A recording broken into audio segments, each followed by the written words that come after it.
As photographers, we spend our year getting ready for the busy season. You can basically cue the Rocky training montage music and picture us all diligently sending out emails, prepping our systems, fine-tuning our websites, and saying a fond farewell to our friends and families as we prepare for this pre-holiday onslaught. But not every busy season is as busy as we want to be, right? We kind of stroll into September with visions of a full inbox and a booked out calendar, and sometimes that works out. But other times, that September calendar looks like a whole lot of white space and maybe a couple of tumbleweeds rolling by. When that happens, if you're anything like me, your brain immediately starts to spiral, right? Is it something wrong with my pricing? Did I mess up my marketing? Is this just how the world is now? So first of all, deep breath. This does happen to everyone, even those photographers who always seem to be booked solid for months. The truth is, every single photographer I know has had seasons like this, where all the hard work and the planning and the preparing feel like a giant waste of your time. But here's the thing. As frustrating and dispiriting as a slow season may be, it can also be an incredible opportunity.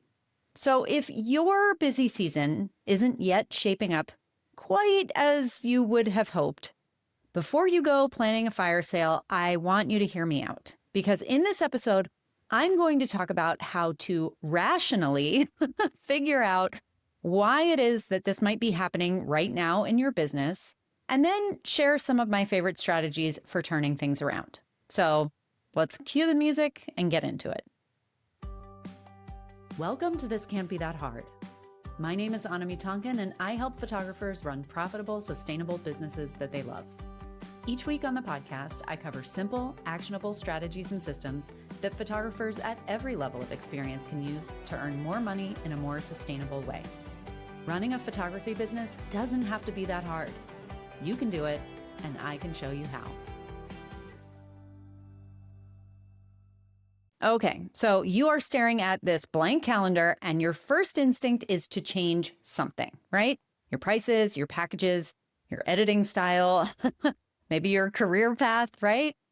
But before you start pulling levers at random, the first thing you need to do is to take a step back and get curious instead of being panicked.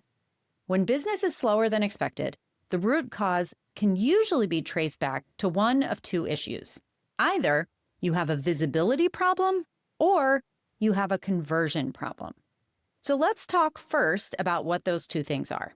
Visibility is all about whether enough people actually know that your business exists and that you have availability. So if you're not consistently putting yourself in front of people, whether that's through email, social media, or real-world connections, chances are your dream clients just don't know that you're available right now. Conversion, on the other hand, is what happens after people find you. Our inquiries turning into bookings, our clients moving smoothly from, hey, I'm interested, to where do I sign? If the answer is no, then the issue isn't awareness, it's how your process is guiding them once they reach out. So here's the question to ask yourself. Am I struggling to get enough inquiries in the first place? Or am I getting inquiries but struggling to turn them into bookings? And that distinction matters because the fixes are totally different. So first, let's talk about visibility, right? As disheartening as it is when you're not getting inquiries, the good news is that visibility is an outbound activity. That's something you can control, right? Starting by making changes today. Now, I like to think of these changes in kind of two big categories. The first is those quick wins, right? The things that you can do right away that might bring in bookings quickly. And then the bigger moves that will then set you up for stronger visibility in the long term. The first quick win solution that I want to share is just email. And I know I talk about email a lot, but it's because I honestly believe in the power of good email to get people to take action. So even if you haven't emailed your list in months, I don't want you to overthink this, right? You are at the beginning. If you're listening to this when it drops, you are at the beginning of busy season, and a short, friendly note that says, hey, I've got X number of spots open on these dates, that can really work wonders. But I don't want you to stop at just that one email, right? I generally recommend that you are emailing your list every other week. But if you are looking to, really get people to take action and fill your calendar, why not reach out weekly for a while, right? People do need reminders, not once, but multiple times that you are available, that the time is now. People read those emails, they make a mental note that they're going to come back to it later, and then they don't. So by showing up again in their inbox, you are giving them a second chance to take action. The next thing I want you to do is make sure that you are posting value-based content on social media. So I'm not talking here about pretty photos with captions about a session that you had or something that's going on in your personal life, but posts that help people understand what it's like to work with you and what it takes to take that next step. So testimonials, behind the scenes peeks, client prep tips, anything like who this is perfect for, kind of a caption, all of those things create connection and urgency and really invite people to reach out and contact you. The last thing that I want to encourage you to do in the quick win category is to reach out to past clients directly. Now, I know that this can feel scary for a lot of us because it does involve some kind of direct selling, but it really and truly works. So again, keep it simple, right? Hey, I know the fall gets busy. Wanted to let you know I have 3 spots available on these dates. Would you like one? That kind of a message is very low pressure. Worst case scenario, they don't take you up on it. But chances are that if you keep at it, you will get some takers. And the truth is that most people are grateful for you reaching out and saying hi in a helpful way. As far as those bigger moves go in the visibility category, the first idea that I have for you is a pretty straightforward one, and that is to launch a low ticket offer. So mini sessions are the one that everybody goes to, but I'm all about like when they zig, you zag, right? So even if it's basically a mini session, I want you to package this up a little bit differently. Maybe call it a half session if you like a longer format. Consider doing something like front porch sessions or themed sessions, back to school if it's still in that season, Halloween costumes, all of those kinds of things can generate interest and warm up your calendar. The important thing here is to make sure that you are not just kind of desperately trying to grab some quick cash. Small offers should always be giving people an authentic but appetizer-sized taste of what it's like to work with you in your normal format, right? What you want to do is give them enough to be enthusiastic and excited without spoiling their appetite for more. Another option is to consider collaborating with a local business on some sort of promotional event. So partnering with another business, like a children's boutique or a dog groomer or a florist, for some kind of giveaway or styled shoot or some other sort of promotion means that you get in front of their audience in a natural, organic way. The important thing here is to be thoughtful about who you approach and how you pitch the partnership. Their audience should align with yours, and you should both stand to get something out of this partnership. Obviously, when you are proposing this to them, you want to lead with how the partnership specifically will benefit them. The last thing that I want to invite you to consider is hosting a community event. And in this case, I actually don't mean anything to do with picking up your camera. Just something like a back to school ice cream social, a pet costume swap, or, a meetup for small business owners. Community events help you build rapport and trust in a low pressure way, and they inevitably lead to bookings and referrals. Now, these aren't always going to mean kind of a quick turnaround and a quick fill of your calendar.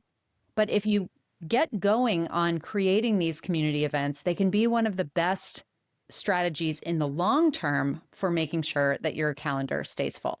So I know that this can sound overwhelming, but the best way to make sure that your business is visible and booked for the busy season is to be consistently showing up in all of these spaces, ideally well in advance of the busy season.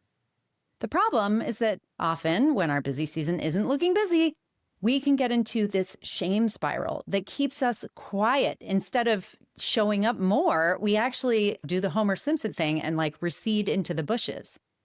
But in reality, that is the last thing we need to be doing. So if visibility is what's giving you trouble this season, I want you to get out there and shout about your business from the rooftops. And as you know, if you feel like, what do I say? Where do I post? What should I write in my email? Come sign up for a month of the Consistency Club. That is literally what we help photographers do each and every month. So I'll drop a link in the show notes, but you can always find us at thiscan'tbethathard.com/club. Okay, so perhaps visibility isn't your problem. Perhaps you are in the camp where you're getting inquiries, but those inquiries aren't converting. People are reaching out, but instead of booking, they're ghosting or they're hemming and hawing or, they're disappearing after that first email. That is a conversion issue. And again, this is fixable. Just like with visibility, I'm going to break this down into quick wins and then those bigger moves. So most of the quick wins in this category have to do with how you handle the inquiry process itself. First, how are you responding to inquiries? Are you just sending a link to your prices and, waiting for someone to respond back and get in touch? If the answer is yes, this is your problem, right? You need to make sure that you are not getting lost in the shuffle, which is likely to happen if all you're doing is sort of sending prices and then disappearing. My favorite solution to this problem is actually to replace that reply email with a phone call. Invite them to share their phone number with you, schedule a time, and get on the phone with those prospective clients. This is intimidating to a lot of people, but honestly, it shouldn't be. And it is a game changer for booking rates. I've talked about this plenty in the past. I'm not going to belabor the point, but honestly, it is so much easier to build rapport and trust when you are actually having a conversation with someone rather than just sending them a PDF or an email with your prices. If phone calls are off the table for whatever reason for you, a close runner-up is making short personal videos when someone inquires that you send to them that include their name and details about whatever they reached out about. It's a one-way conversation, but it still sort of puts your face to your name and gives you a little bit more personality. So, do most of us love being on video? Absolutely not. But then again, most of our prospective clients are pretty nervous about being in front of our cameras too. So the personal touch here really does help you stand out and, again, literally puts a face to a name. The second quick win is to think about what you are asking someone to do in order to actually book you. I have, again, many times sung the praises of CRMs and how they can make everything in your business work more consistently, more, in an easier way for you. But the truth is that when it comes to booking, most CRMs make this process really easy for your clients, right? What I want, my goal for you is that your clients should be able to go through the booking process online in their own home, on their own time in under 5 minutes. So if that's not currently the way that it works for you, I want you to make this a priority. If they need to figure out how to e-sign a PDF, if they have to verify the last 4 digits of your phone number in order to Venmo you, all of those things, even though they seem small, will slow people down. And it might even make them question the legitimacy of your business, because ultimately that's not the most professional way to book somebody in today's day and age in the modern technology, right? So again, most CRMs have a proposal feature that allows them to seamlessly enter their details, sign your contract, and put down a credit card to cover the session fee. They can do it quickly and easily without losing steam. And then the last quick win opportunity is to consider how you're following up after you respond that first time to the inquiry, right? A lot of photographers send out a response and then they just sit back and wait. And if somebody doesn't respond back to them, they assume that the answer is no. But I want to remind you, people are busy. They are distracted. They get very lost in their inbox, all of these different things. So personally, in my own business, I have a 3 follow-up rule. And I can't even tell you how often I don't hear back until that very last message, which basically is something along the lines of like, hey, I'm going to go ahead and release this date if I don't hear back. Just wanted to give you one last chance to grab it. Thanks so much for reaching out, right? It's super short. It's friendly. It's not high pressure, but it's basically like, this is it. I'm not reaching out again. And 9 times out of 10, the reply comes in within minutes saying, oh my gosh, thank you so much for the reminder. This week has been crazy. So follow up multiple times with every single inquiry. You will be amazed at how that process alone will help you book more clients. In terms of bigger moves, when it comes to revamping the conversion portion of things, obviously pricing does come into your booking rate, but it's not always about the number. Sometimes it's about the information that you are providing. So the first thing to do is really think about streamlining your pricing. When people have too many options, they end up in analysis paralysis or decision paralysis, whatever you want to call it. We've all been there, right? If you've got 80 different things to choose among, it becomes very difficult. Whereas if you're only choosing between 1 or 2, then you can easily say, this one works better for me. So think about the way that you present your pricing. If you've got 8 different packages with add-ons and upgrades and all of that stuff, that's not necessarily a problem. But if you put all of that up front and someone is expected to figure out which one works best for them, then chances are your clients are going to stall out and walk away. So at least in the beginning, make sure that you are just giving them the information that they need in order to kind of take that next step to book with you. If you keep your basic offers simple and easy to compare, and then later on, you can kind of walk them through the nuances of things, you will do a better job getting people to take that next step. The other thing that I encourage you to do if pricing the actual number is a problem is have a small ready-to-go option that you keep hidden. Like it's not something that's available publicly on your website. It's not something that you offer up when you first reach out to somebody who has inquired. But now you've had a back and forth with them and they've gone through your basic offer and they come back to you and they say, you know what, all of this looks amazing. I think it's just out of budget right now. If that person seems like a good match for your business and you believe that in the future they might come back and be, ready to book your full offer if just they get the opportunity to get to know you and like you and all those kinds of things, then having this back pocket offer that gives them a smaller option will allow you to take that next step, to keep that person as a potential client. And even if it's not a full session, to start to warm up your calendar a little bit. So just like mini sessions, you want to make sure that your back pocket offers don't cannibalize your regular offers. But again, sometimes booking a smaller session is better than no session at all, and it can lay the foundation for that long-term client who just needed the extra boost to get over the booking hump. Obviously, at the end of the day, some people just aren't going to book you because of budget, because of timing, or, maybe because they clicked with somebody else. That is normal. We cannot win every client. But what we can control is making sure that anyone who does reach out feels seen, they feel taken care of, and they feel guided through a clear, simple process. When you do that, your conversion rate will rise. If nothing else, here's what I want you to take away from all of this today. A slow season doesn't mean that you are failing, and it doesn't mean that your business is broken. It just means that there is information here for you, right? Maybe that information is telling you that it's time to show up more boldly to get your work back in front of people who would love to hire you. Maybe it's telling you to tighten up your systems so that when inquiries do come in, they are converting instead of slipping through the cracks. No matter what the reason is, you are not powerless. In fact, you are the boss and you have more control than you think. You don't have to slash your prices. You don't have to close down your business. This season may not be the one that you pictured, but it can be the one that helps you strengthen your business for the long run. Busy or not, you've got this, and I am cheering you on every step of the way.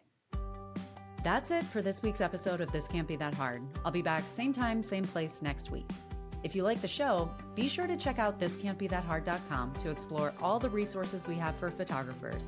And of course, it would mean the world to me if you would leave a review of the show on iTunes or Spotify. As always, thanks so much for joining me. I hope you have a fantastic week.